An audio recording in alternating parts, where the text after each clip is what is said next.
Announce सब करते हैं।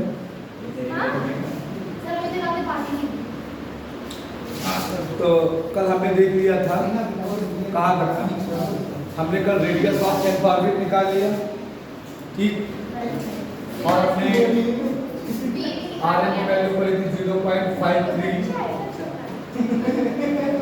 ये बेटा ध्यान से सुन लो, आर एन की वैल्यू में क्या पड़ी थी 0.53 n square upon Z angstrom, ठीक। अगर यहाँ पे हम प्योरली हाइड्रोजन एटम ले लें और उसका पहला ऑर्बिट लें, ठीक, तो इसमें हम कहेंगे for hydrogen atom n equals to 1। तो हाइड्रोजन एटम के लिए जेड की वैल्यू कितनी होगी 1, और हाइड्रोजन एटम में जेड की वैल्यू कितनी होगी 1। और अगर एन की वैल्यू 1 ले लें, मतलब अगर हम पहले ऑर्बिट की रेडियस निकालें तो रेडियस ऑफ फर्स्ट ऑर्बिट आता है 0.53 1 square by 1 angstrom, that is 0.53 angstrom. और ये जो 0.53 एंगस्ट्रॉम है इसी को हम लोग बोलते हैं बोहर्स रेडियस। क्या बोलते हैं? Bohr's radius.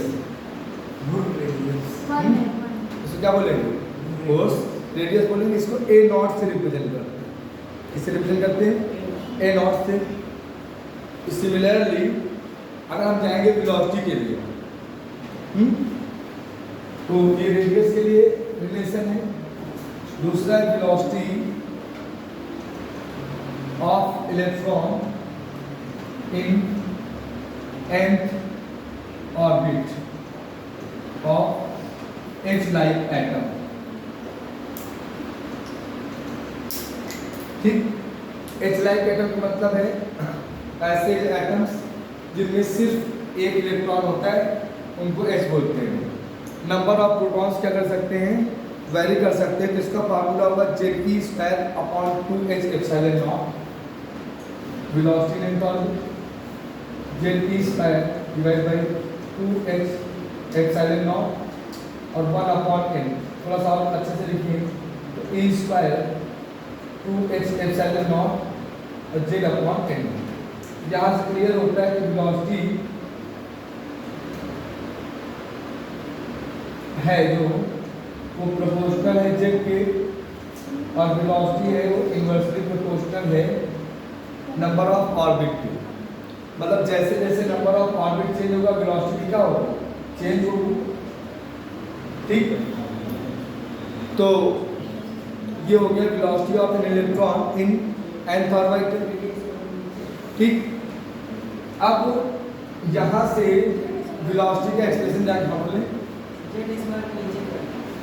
कहाँ पे?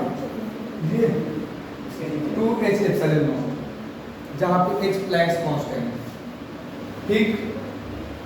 इतना आपने लिख दिया। अब एटम का न्यूक्लियस होगा और इलेक्ट्रॉन किसी ऑर्बिट में रिवॉल्व कर रहा होगा, इसके पास वेलोसिटी भी होगी और न्यूक्लियस से जो रेडियस होगी Rn होगी और वेलोसिटी को Vn कहेंगे, क्योंकि nth ऑर्बिट पे जो वेलोसिटी होगी उसको क्या बोलेंगे? Vn बोलेंगे। और रेडियस को क्या बोल रहे हैं? Rn। तो अगर हम एनर्जी का बेसिक समझे, नंबर ऑफ ऑर्बिट, किस ऑर्बिट में रिवॉल्व कर रहा है इधर में, ठीक, उसको हम लोग किससे डिनोट करेंगे? n से। n का मतलब क्या होता है? किस ऑर्बिट में रिवॉल्व कर रहा है इलेक्ट्रॉन, बस n का इतना ही सेंस है ना। तो सबसे पहले तो बात करेंगे काइनेटिक एनर्जी की। काइनेटिक एनर्जी का फार्मूला होता है ½ mv²। काइनेटिक एनर्जी का फार्मूला क्या होता है? तो क्योंकि काइनेटिक एनर्जी का फार्मूला है ½ mv² और v की वैल्यू देखो यहाँ पे क्या दिया गया है? E²/2h∈0 और Z/n। तो अगर इस पे हम v² की वैल्यू सब्स्टिट्यूट करेंगे, ठीक, तो सॉल्व होके फाइनल इक्वेशन मिलेगा हमें Ze²/8πε0r। क्या मिलेगा? Z E square upon 8 pi epsilon not और डिवाइड में होगा इसके आर। ये है काइनेटिक एनर्जी का। हाँ बोलो। ठीक, दूसरी बात कर ले हम लोग पोटेंशियल एनर्जी की। ठीक, तो पोटेंशियल एनर्जी कौन सी होगी? तो यहाँ पे जो पोटेंशियल एनर्जी होगी वो इलेक्ट्रोस्टैटिक होगी। तो जो यहाँ पे प्रोटॉन है वो कितने हैं? जेड। हाँ हाँ, यू से नोट कर सकते, कोई दिक्कत नहीं। पोटेंशियल एनर्जी ई को देते हैं, यू से भी करते हैं, कई बार डब्ल्यू भी लिख देते हैं क्योंकि आपस में इंटर कन्वर्टेबल। तो इलेक्ट्रोस्टैटिक पोटेंशियल एनर्जी यू कह लो। ठीक, तो पोटेंशियल एनर्जी देखो यहाँ पे प्रोटॉन पे कितना चार्ज, कितने प्रोटॉन है? जेड। एक प्रोटॉन का चार्ज कितना है? ई। तो जेड पी हो गया Q1। कौन रिवॉल्व कर रहा है? इलेक्ट्रॉन। तो E इंटू ई क्या हो जाएगा? जेड पी स्क्वायर डिवाइड में क्या रहेगा? 4 पाई एप्सिलॉन नॉट। और यहाँ से यहाँ तक की डिस्टेंस पहले देखो हमने कितना माना? रेडियस आर माना था। यहाँ पे रेडियस कितनी कर लेते हैं? आर। बट ये चार्ज प्लस का है और ये चार्ज माइनस का है। ओवरऑल साइड कैसा है? नेगेटिव है। तो ये हो गया तुम्हारा पोटेंशियल एनर्जी। अच्छा, जब काइनेटिक एनर्जी दिया और पोटेंशियल एनर्जी दिया, दोनों को ऐड कर दो तो हो जाएगा total energy, that is the sum of the kinetic energy plus potential energy. जब तुम इन दोनों को ऐड करोगे, काइनेटिक एनर्जी और पोटेंशियल एनर्जी, तो काइनेटिक एनर्जी है Z E square divide by 8 pi epsilon naught R plus potential energy है minus Z E square divide by 4 pi epsilon naught R. तो देखो बेटा यहाँ पे डिनोमिनेटर में 8 है और यहाँ पे 4 है, 2 से नीचे और 2 से ऊपर मल्टीप्लाई करा, तो ये हो गया जेड ई स्क्वायर और ये हो गया माइनस का 2 जेड ई स्क्वायर। एक क्या है? जेड ई स्क्वायर और एक क्या है? माइनस का 2 Z E square. Overall energy कितनी हो गई? ऊपर माइनस जेड ई स्क्वायर। ठीक, और डिवाइड में क्या आ गया? 8 पाई एप्सिलॉन नॉट आर। अब पहला क्वेश्चन तो यहाँ से ही बनता है कि टोटल एनर्जी नेगेटिव कैसे आ रही है। पहला क्वेश्चन क्या बनता है? नहीं, पहली बात तो ये कि जो पोटेंशियल एनर्जी नेगेटिव आ रही है, इसका मतलब ये कि इलेक्ट्रॉन और प्रोटॉन बाइंडिंग सिस्टम में है। इलेक्ट्रॉन और प्रोटॉन कैसे हैं? बाइंडिंग सिस्टम में है। जब भी पोटेंशियल एनर्जी नेगेटिव हो, इसका मतलब दोनों एक दूसरे के क्या है? क्लोजर है, मतलब फार अवे नहीं हो। अगर ये प्लस का आएगा तो रिपल्सन होगा, बाहर चला जाएगा। ठीक, स्टेबिलिटी को नहीं रिप्रेजेंट करता है। लेकिन अगर माइनस का आएगा मतलब ये स्टेबल है। ये बात तुमको याद रखनी है। अब तो इसके बाद हम आगे बढ़ेंगे तो एक साइंटिस्ट आएंगे, उनका नाम होगा रिडबर्ग। क्या नाम होगा साइंटिस्ट का? रिडबर्ग। तो वह वेवलेंथ को इससे क्या करेंगे? कंपेयर कराएंगे। पहली बात तो जब रिडबर्ग का हम लोग यूज करेंगे,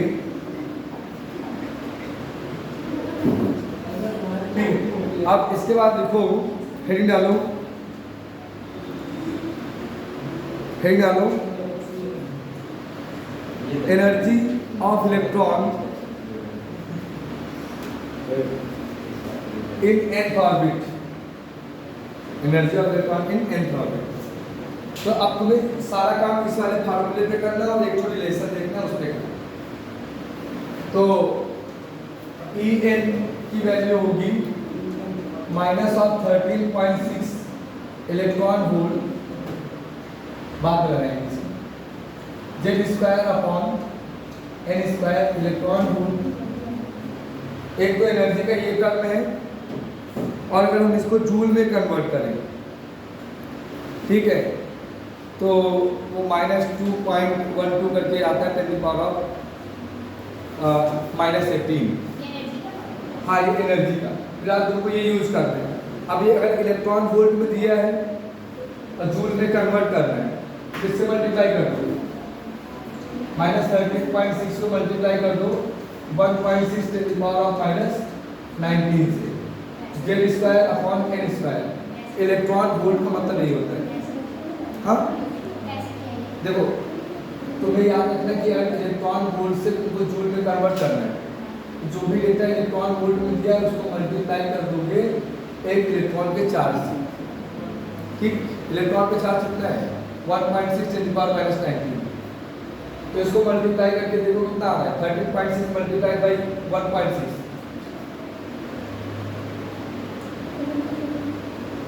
कितना है 13.6 into 1.6 into 1.6 देखो 1.2 into 10 to the power of -18 आ रहा है। हाँ 21.76 माइनस 21.5 तो 21.76 आ रहा है। इसका मतलब ये कह रहा है कि 2.1 राउंड फिगर है, और फिर 10 की power of -18 Z square upon n square. यहाँ पे जेड क्या है, एटॉमिक नंबर है, एन क्या है, नंबर ऑफ ऑर्बिट। अब एनर्जी का हमारे पास दो फार्मूला है, यहाँ पे माइनस साइन रहेगा। ठीक, हमें पहले वाले फार्मूले के यहाँ पे काम करना है। तो हम अब देखने जा रहे हैं energy level for hydrogen atom. जब हम हाइड्रोजन एटम की बात कर रहे हैं, जेड की वैल्यू कितनी रहेगी 1, और एन की वैल्यू क्या करेगी, वैल्यू करेगी। तो एनर्जी ऑफ nth ऑर्बिट बराबर हो जाएगा -13.6 इलेक्ट्रॉन वोल्ट अपॉन में एन स्क्वायर। हम कहें कि एनर्जी ऑफ फर्स्ट ऑर्बिट ये हो जाएगा -13.6 electron volt divide by 1 square, that will be -13.6 electron volt. ये तुम्हारी एनर्जी है पहले ऑर्बिट। ठीक, फिर हमने कहा चलो भाई एनर्जी सेकंड ऑर्बिट में निकालते हैं, तो -13.6 इलेक्ट्रॉन वोल्ट डिवाइड बाय 1 का स्क्वायर था 2 का स्क्वायर था, 2 का स्क्वायर कितना आएगा 4। देखो 4 1 सा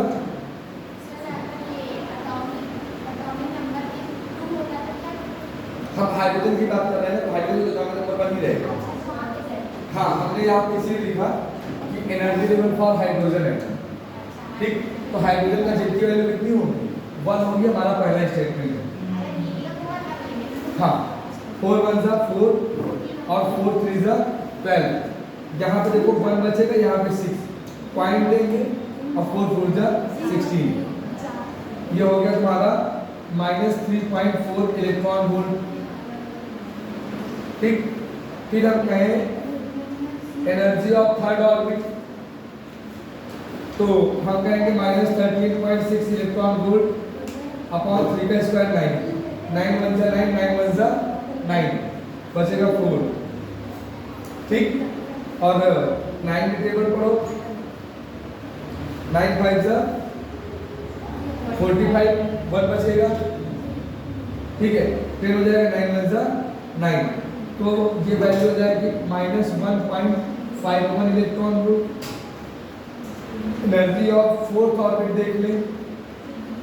ठीक, तो फोर्थ ऑर्बिट कितना जाएगा 16, तो ये 0.85 के आसपास आएगा, माइनस का ही ये भी रहेगा। हाँ, लेकिन अगर n की वैल्यू इन्फिनाइट हो जाए, अब ये चीजें याद रखनी, डिक्टो ऐसे काम आएगी। अगर हम कहेंगे एनर्जी ऑफ इन्फिनाइट ऑर्बिट, तो -13.6 इलेक्ट्रॉन वोल्ट अपॉन इन्फिनाइट करने कितनी हो जाएगी 0। मतलब इस इलेक्ट्रॉन के पास जो पहले ऑर्बिट में एनर्जी थी वो कितनी है -13.6 इलेक्ट्रॉन, और सबसे आखिरी ऑर्बिट में एनर्जी कितनी है 0 इलेक्ट्रॉन। इसका मतलब इस इलेक्ट्रॉन को हम 13.6 इलेक्ट्रॉन वोल्ट एनर्जी दे दें तो हाइड्रोजन से इलेक्ट्रॉन अच्छा अवस्थी निकल जाएगा। हाँ, अगर हाइड्रोजन को हम -13.6 इलेक्ट्रॉन वोल्ट, इसके ग्राउंड स्टेट पे क्या है एनर्जी है तो अगर इसको हम 13.6 इलेक्ट्रॉन वोल्ट एनर्जी प्रोवाइड करेंगे तो इलेक्ट्रॉन एटम को छोड़ के निकल जाएगा। तो यहीं से हम ऐसा कह सकते हैं कि हाइड्रोजन की आयनाइजेशन एंथैल्पी कितनी है, तो हम कहेंगे 13.6 इलेक्ट्रॉन वोल्ट।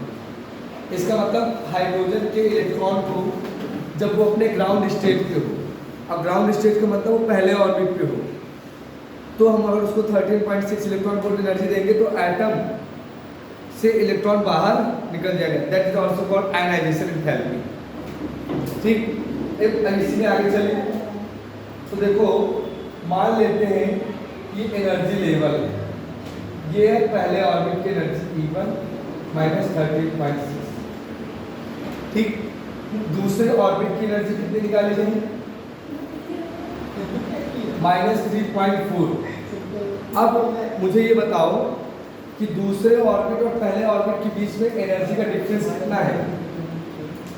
दूसरे ऑर्बिट और पहले ऑर्बिट के बीच में एनर्जी का डिफरेंस, तो देखो बेटा, दूसरे ऑर्बिट की एनर्जी कितनी है, माइनस 3.4। पहले ऑर्बिट की एनर्जी कितनी है, माइनस 13.6। तो डिफरेंस कितना है,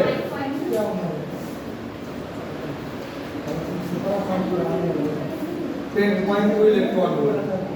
कितने का डिफरेंस आया, इसका मतलब ये हुआ दौरान इलेक्ट्रॉन पहले ऑर्बिट से, हाँ बेटा, अच्छा, दौरान पहले ऑर्बिट और दूसरे ऑर्बिट बीच का एनर्जी डिफरेंस कितना है, 10.2 इलेक्ट्रॉन वोल्ट। पहले और दूसरे ऑर्बिट के बीच का एनर्जी डिफरेंस। हाँ, हमने एक अब क्या, क्योंकि पोटेंशियल की यूनिट क्या होती है, वोल्ट, लेकिन वो पोटेंशियल एनर्जी की यूनिट क्या होती है, पोटेंशियल और पोटेंशियल एनर्जी के बीच में रिलेशन था V equals to W upon Q। तो W की वैल्यू क्या होगी, V इंटू Q, और यहाँ पे चार्ज कौन है, इलेक्ट्रॉन। ठीक है, याद रखना। फिर देखो, अब यही ऑर्बिट नंबर 3 है, ठीक, तो तीसरे ऑर्बिट की एनर्जी कितनी है, तो तीसरे ऑर्बिट की एनर्जी निकाली थी हमने माइनस 1.5 वोल्ट। इलेक्ट्रॉन वोल्ट सब में रखेंगे, क्योंकि यहाँ पे इलेक्ट्रॉन वोल्ट जैसे वहाँ पर जूल होता है ना, वैसे इलेक्ट्रॉन वोल्ट क्या यूनिट का नाम है, समझ गए। अब दूसरे और तीसरे ऑर्बिट के बीच का एनर्जी डिफरेंस कितना है, तो देखो क्या करोगे, माइनस 1.5 माइनस ऑफ माइनस 3.4 कितना है, माइनस 1.5 प्लस 3.4, ये हो जाएगा 9 और 2 में से बन जाएगा तो 1.9 इलेक्ट्रॉन वोल्ट। ठीक है, एनर्जी डिफरेंस कितना आएगा, 1.9 इलेक्ट्रॉन वोल्ट। तो तुमने पहले देखा कि पहले और दूसरे ऑर्बिट के बीच में एनर्जी डिफरेंस कितना है, 10.2 इलेक्ट्रॉन वोल्ट, लेकिन तीसरे और दूसरे के बीच में एनर्जी का डिफरेंस कितना है, 1.9। और पहले और तीसरे के बीच का एनर्जी डिफरेंस देखा जाए तो कितना है, 10.2 प्लस 1.9 12.1 कितना आ जाएगा, 12.1 इलेक्ट्रॉन वोल्ट। ठीक, इसका मतलब ये हुआ कि इलेक्ट्रॉन पहले ऑर्बिट से एनर्जी एब्जॉर्ब करता है 10.2 इलेक्ट्रॉन वोल्ट, तो वो कहाँ पे जाएगा, दूसरे ऑर्बिट में। वहीं पे अगर ये एनर्जी स्टोर कर एनर्जी एब्जॉर्ब करता है 12.1 इलेक्ट्रॉन वोल्ट, तो कहाँ पे जाएगा, तीसरे ऑर्बिट पे। वैसे ही हमने जब पढ़ा था बोर्स मॉडल, तो हमने पढ़ा था कि जो ये इलेक्ट्रॉन होगा वो पर्टिकुलर अमाउंट में एनर्जी एब्जॉर्ब करके एक पर्टिकुलर ऑर्बिट में जाएगा, या फिर कहाँ से फिक्स अमाउंट में एनर्जी रिलीज करके अपने ग्राउंड स्टेट या लोअर ऑर्बिट्स में आएगा। तो एनर्जी डिफरेंस था, बता रहे थे ना, एनर्जी वही एनर्जी है यहाँ पे। अब जैसे जैसे इसमें हम ऊपर बढ़ते जाएंगे, ये एनर्जी डिफरेंस कम होता जाएगा। तो ये जो लाइन है एनर्जी की, ये क्या होती जाएंगे, क्लोजर हो जाएंगे और बाद में ऐसे सबमर्सिबल करेंगे अलग अलग ऑर्बिट। ठीक, इतनी बात हो गई। तो ये किसका फार्मूला हो गया तुम्हारा, energy of electron in hydrogen atoms और डिफरेंट ऑर्बिट्स। तो हम लोग क्या यहाँ से क्या पता चला, हम देख रहे हैं कि हमें कितनी एनर्जी देंगे इलेक्ट्रॉन किस ऑर्बिट में होगा, या एटम से अगर मतलब इलेक्ट्रॉन को एनर्जी मिलती है तो इलेक्ट्रॉन करता क्या है, एनर्जी निकाल ये करेंगे कि इसी हाइड्रोजन एटम से, ये मान लो कि ऐसे समझो, अब तुमसे कह दूं मैं कि ये डिफरेंट ऑर्बिट्स हैं,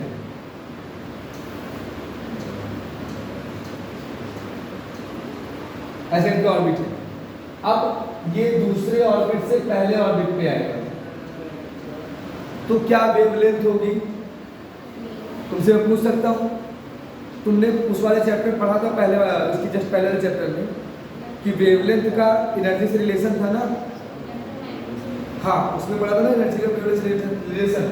तो दूसरे से पहले पे आ रहा है या तीसरे से पहले पे आ रहा है, चौथे से पहले पे आ रहा है, तो कितनी वेवलेंथ रिलीज करेगा।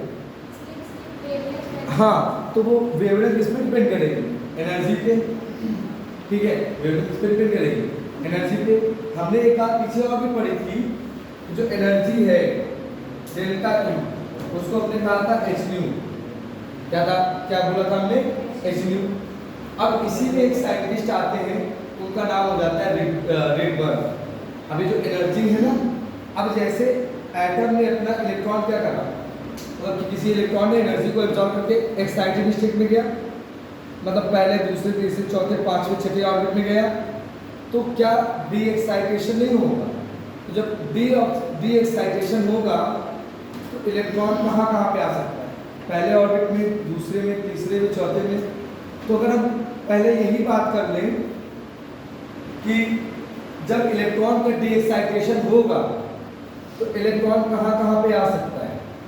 तो देखो, अगर मान लें कि इलेक्ट्रॉन हर बार डी एक्साइटेशन करने पे पहले ऑर्बिट पे आ रहा है, तो दूसरे ऑर्बिट से पहले पे आ सकता है, तीसरे से आ सकता है, चौथे से आ सकता है, पांचवें से, छठे से, ऐसे करके इलेक्ट्रॉन इन्फिनाइट ऑर्बिट से कहाँ पे आ सकता है, पहले ऑर्बिट। ठीक, तो जब वो इन्फिनाइट से पहले ऑर्बिट में आएगा तो इसके लिए वो कितनी एनर्जी रिलीज करेगा, चाहे हम कहते हैं कि कितनी एनर्जी रिलीज करेगा, उससे हम फ्रीक्वेंसी निकाल लें, या हम ऐसा कह दें कि वह कितनी वेवलेंथ मिलेगी। हम ये बात कह सकते हैं, दो तरीके से बात कर सकते हैं। क्यों, क्योंकि अगर हमें फ्रीक्वेंसी पता तो एनर्जी पता चल जाएगी, और वेवलेंथ पता तब भी एनर्जी हमें पता चल जाएगी। तो एक साइंटिस्ट हुए, उन्होंने एक फार्मूला दिया कि wavelength 1/λ equals to r times of 1/nf² minus 1/ni²। Rydberg ने रिलेशन दिया। अब इस रिलेशन में nf का मतलब है कि फाइनली इलेक्ट्रॉन आ कहाँ पे रहा है।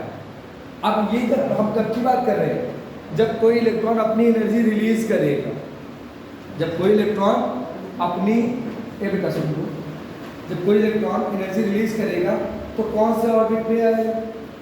तो अगर एनर्जी रिलीज करोगे तो हमेशा अपने से लोअर पे आओ। ठीक, अब जैसे कि पहले ऑर्बिट में आने की संभावना क्या क्या है, कि दूसरे ऑर्बिट से आ सकता है, तीसरे से, चौथे से, पांचवें से।